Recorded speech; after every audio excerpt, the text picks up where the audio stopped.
Hi everyone, Jeff Lee here, Program Director of TMASF Connects. I am joined by TMASF Connect staff members Jen Pollard, Chief Operating Officer, and Shirley Lin, Marketing Associate. Today, we are discussing the efforts of SFMTA that builds on their legacy of offering successful commute trips and reflects best practices refined during the COVID-19 pandemic. We would like to thank Jeffery Tumlin, SFMTA's Director of Transportation, for taking time to talk with us today.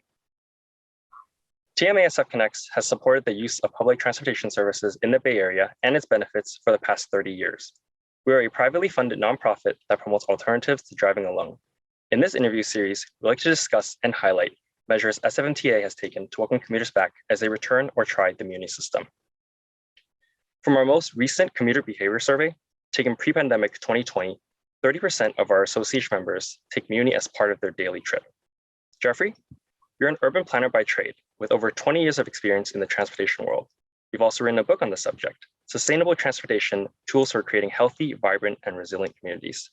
As San Francisco natives and residents, we're thrilled to have that type of expertise at SFMTA and honored to have you here with us today.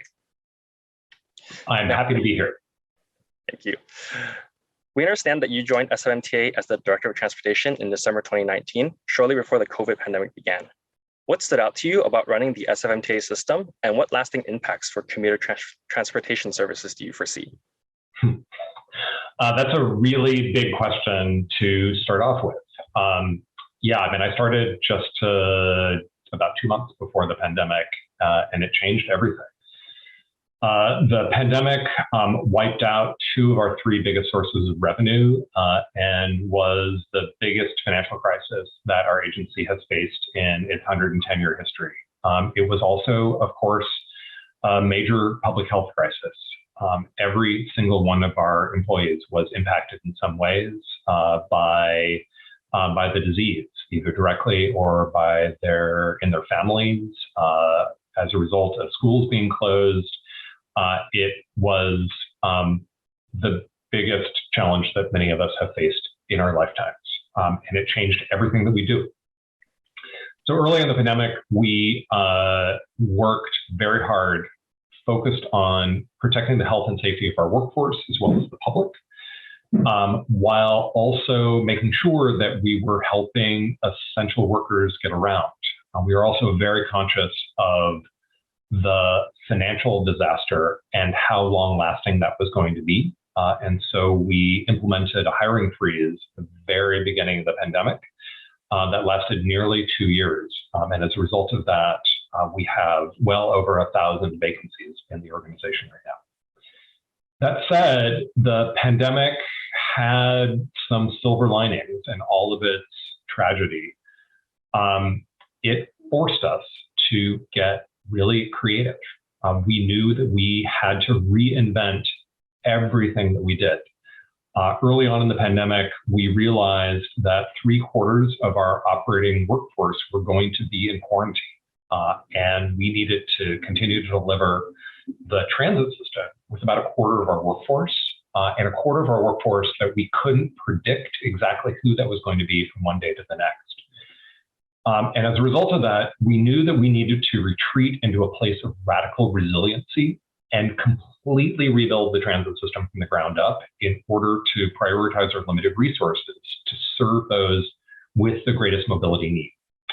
And that forced us to rethink everything that we're doing. It forced us to be creative and collaborative. It forced us to take risks that very few people in the agency were comfortable with. And all of that, I think, has changed the culture of the agency permanently, and in many ways for the better.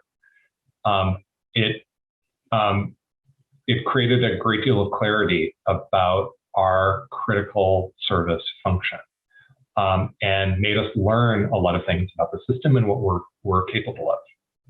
And it forced us to do things like we striped 20 miles of new transit-only lanes in San Francisco as a result of the pandemic, knowing that we needed to improve the speed and reliability of Muni in order to meet COVID social distancing requirements. We got up to a 20% efficiency gain in most of our main lines, and in all of the lines, the main lines serving our equity communities.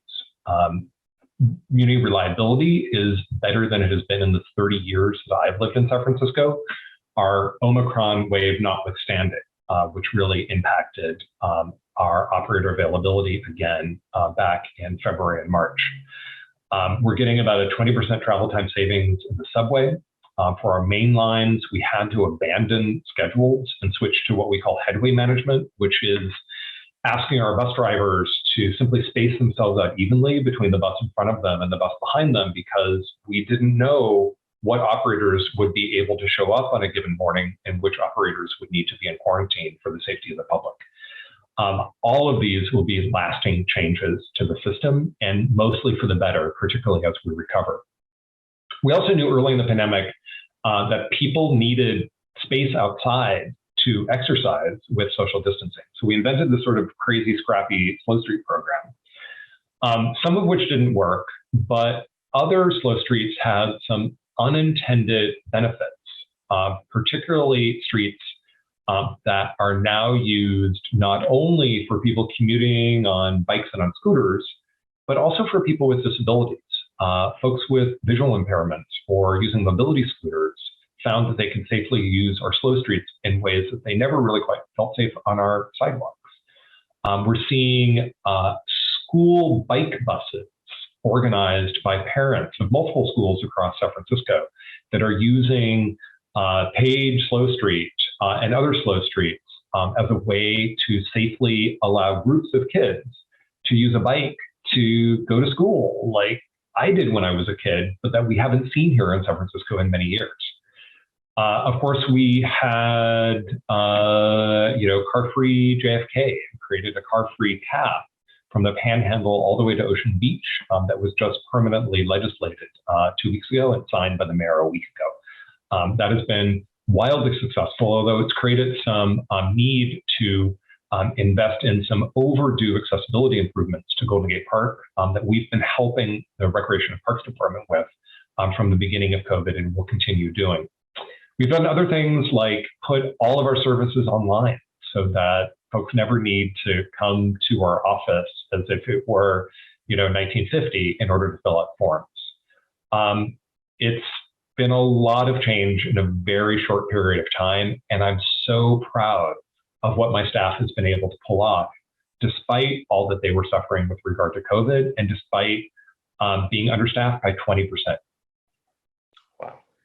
Okay, and we will be touching on most, if not all, of these points as we continue our discussion. All right, great. That wraps it up for our conversation with Muni for now. Thank you once again, Jeffery Tumlin, SFMTA's Director of Transportation, for taking time to answer our questions. And thank you to Jen and Shirley as well for joining me today.